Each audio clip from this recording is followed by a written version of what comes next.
No.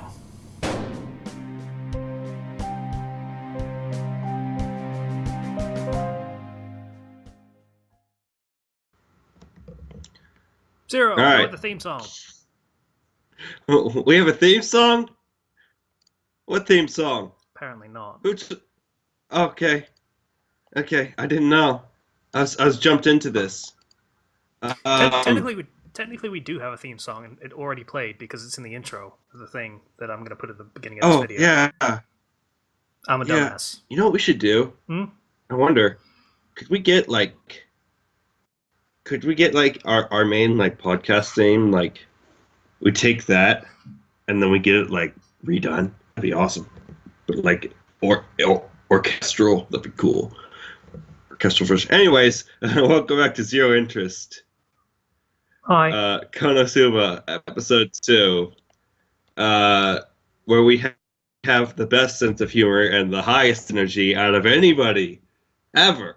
And if you say otherwise, you're wrong. And yeah. So, Konosuba, episode 2, take it away, Casey. Okay, so in Summarize. this episode, stuff happened. The end.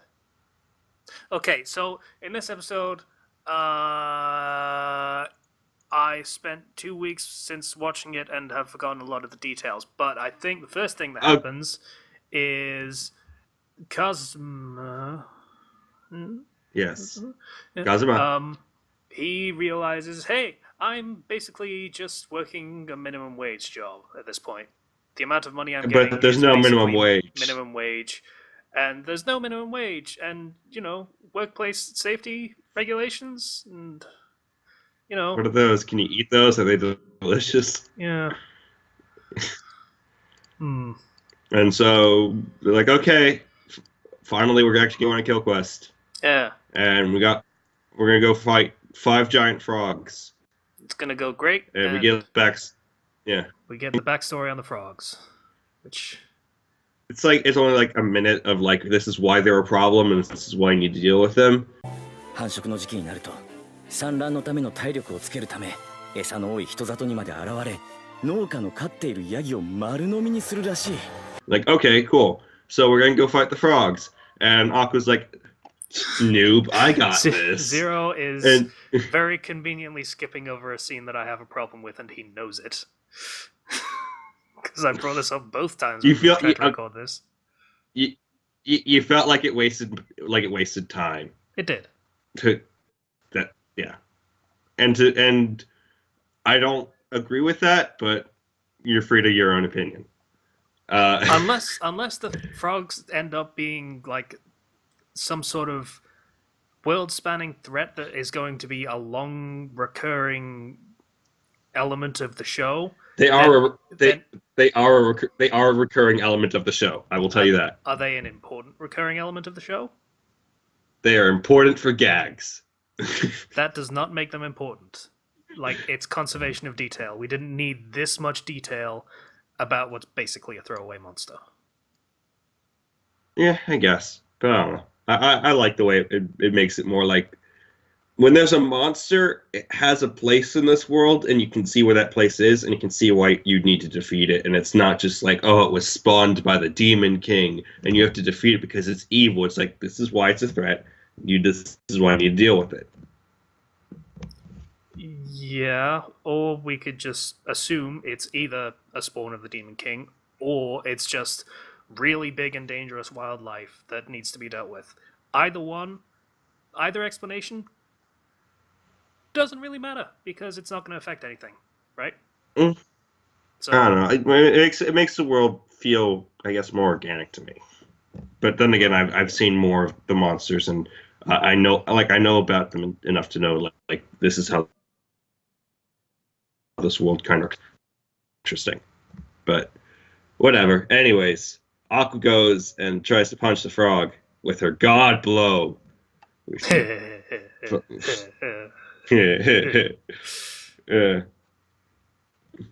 it or not, that move actually has some importance later on, much later on. Anyways, she punches it and it does nothing. And she looks up with those little eyes and she's like, oh, now that I look at you, frogs are really cool, and you're actually so incredibly hit, and it eats her. Mm.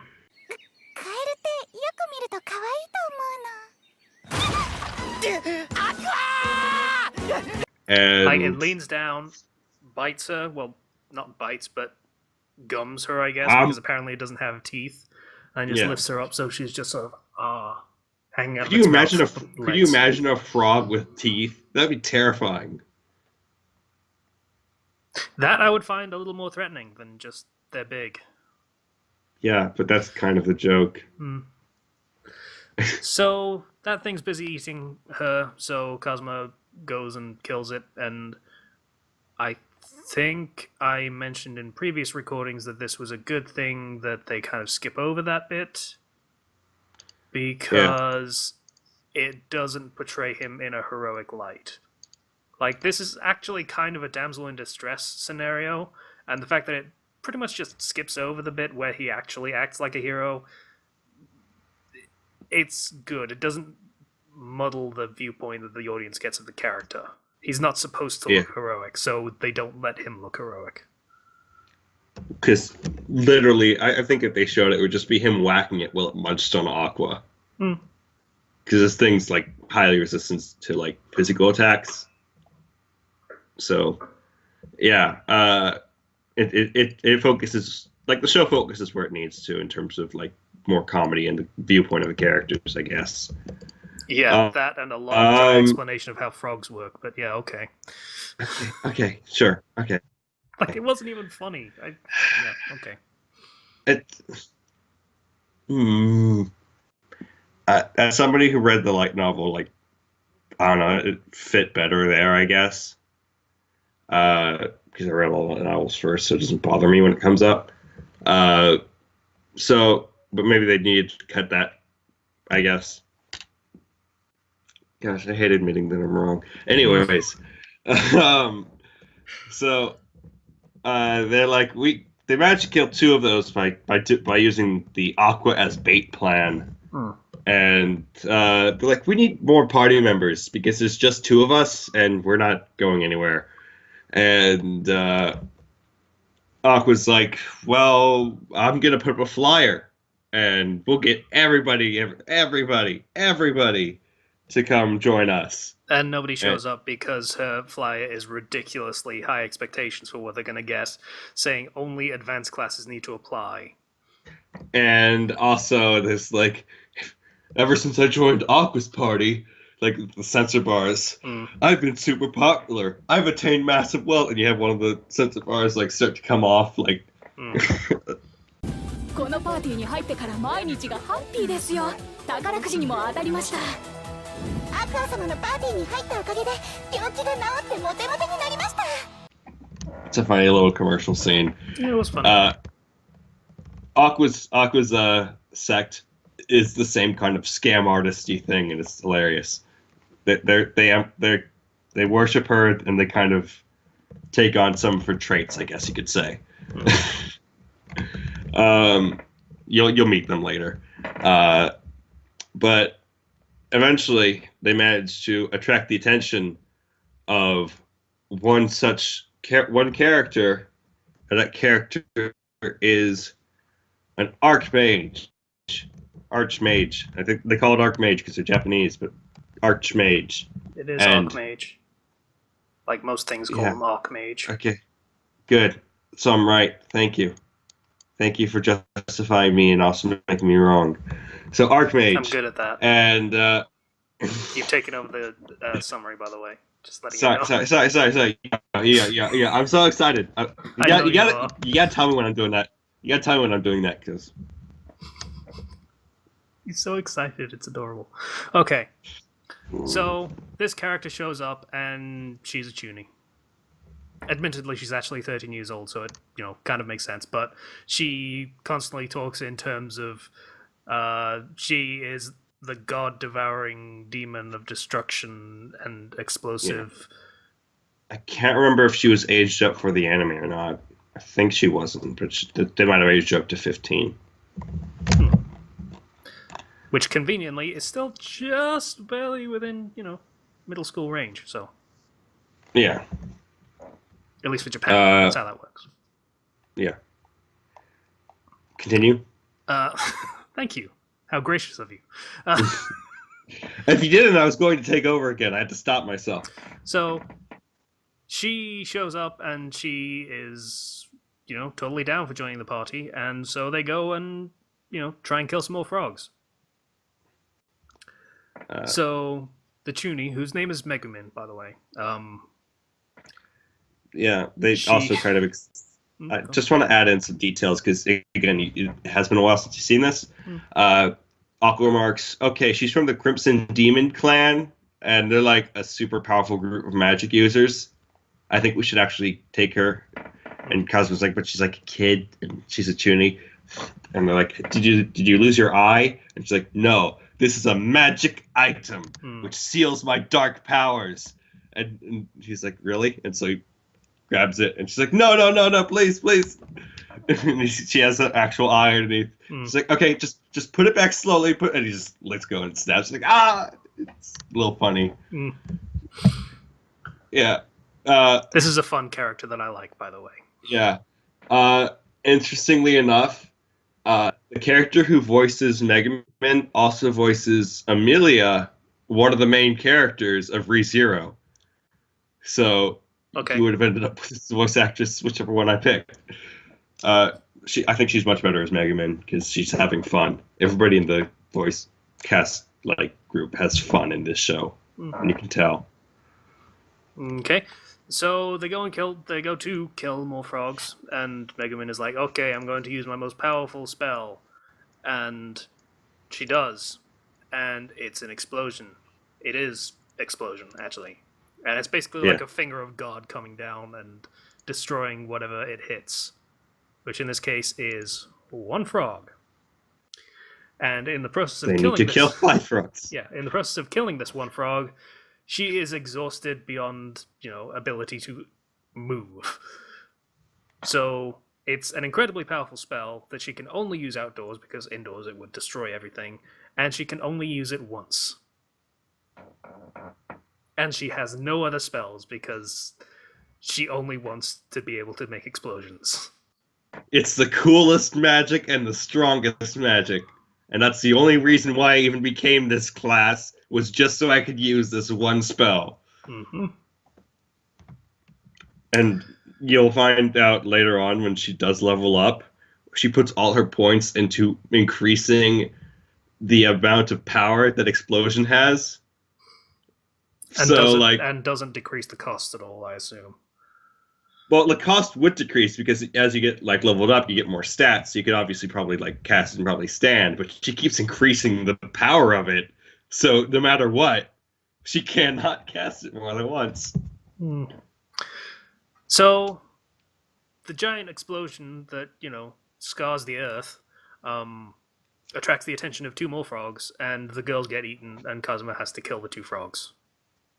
Same way as before, with the legs sticking out of the top of the frog's mouth. Yeah, it's a funny recurring gag. I like it. And he jumps at them with the sword and cuts it. I always love that. And I missed a bit. Aqua does a repeat of the other gag that was not quite so funny the second time. She does God Requiem this time. Yeah. To the exact Goddess's love and sorrow. Yeah. Yeah.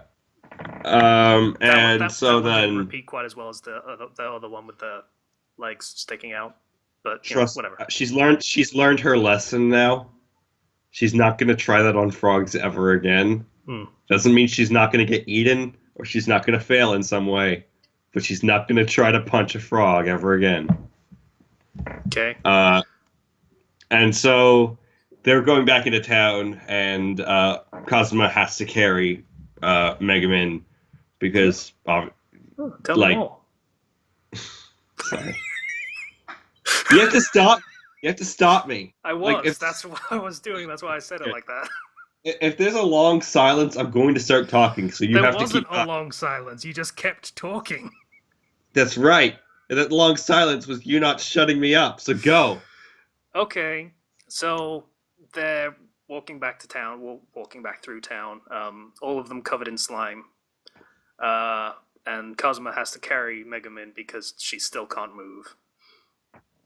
And they're basically discussing the outcome of that, and Kazuma's like, cool, thanks for the help, and we can split the reward, and then you can go on your merry way. Thank you so much for helping us. We really appreciate it, and it was good working with you. And she's like, I'd be happy to keep partying up with you. I mean, this was fun, and you guys seem cool, and I'd be fine sticking around for a while if you want. And Kazuma's like, that's okay. I mean, I know you probably have stuff to do, like you're a powerful archmage and stuff. So you don't even have to pay me just for the simple price of room and board.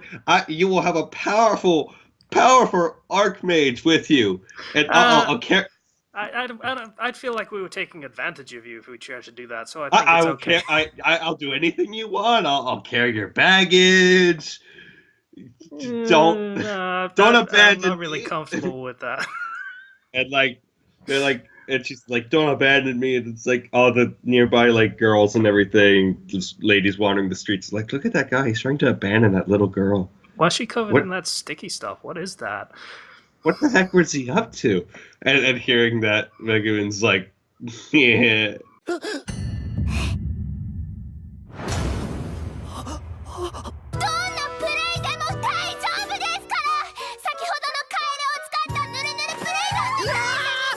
And proceeds to play it up and being like, oh no, he's going to abandon me after using me or something like that. Yeah, and I'll even let you do the etchy stuff that you wanted to do using this frog slime and stuff. It's okay. I'm okay with that.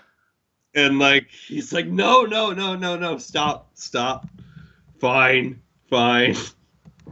And that's how he ends up getting the third party member by being coerced into it. Yep. And so back at the guild, he's basically counting out the rewards and everything and how that all turned out. And he's like, split 3 ways. The reward from this is still basically minimum wage, and I had to risk my life for it. Well, shit. Yeah. So. And somebody else comes up and I saw your ad and I want to join your party. And it's a blonde female crusader, and she wants to join his party, and that's where it ends. Pretty much. Yeah. And that's the end of episode 2, which, if I recall correctly, Casey liked better than episode 1 because he actually got more jokes. Yeah, actual jokes that weren't just, hey, remember this thing from the other shows that are in this genre that kind of suck? Yeah, we're not doing that. Isn't that funny? Yeah, there wasn't as much of that in this one, so it was better. Yeah. Yeah, think of it like Dragon Ball Z Abridged. You remember the first few episodes of that, where all of it's just constant references to, in-jokes about Dragon Ball, like how they changed the color of Roshi's glass so that it looks like apple juice instead of beer and all. And it's actually kind of sucky if you go back and watch it. And then they actually started making jokes that were original to their show, and it was way better. Because the characters gain their own identities. Yeah, it's that kind of thing. It's an identity beyond just being parody, and that's kind of important. And that's why this show is... I hesitate to call it parody or really satire, because, that is kind of it at first.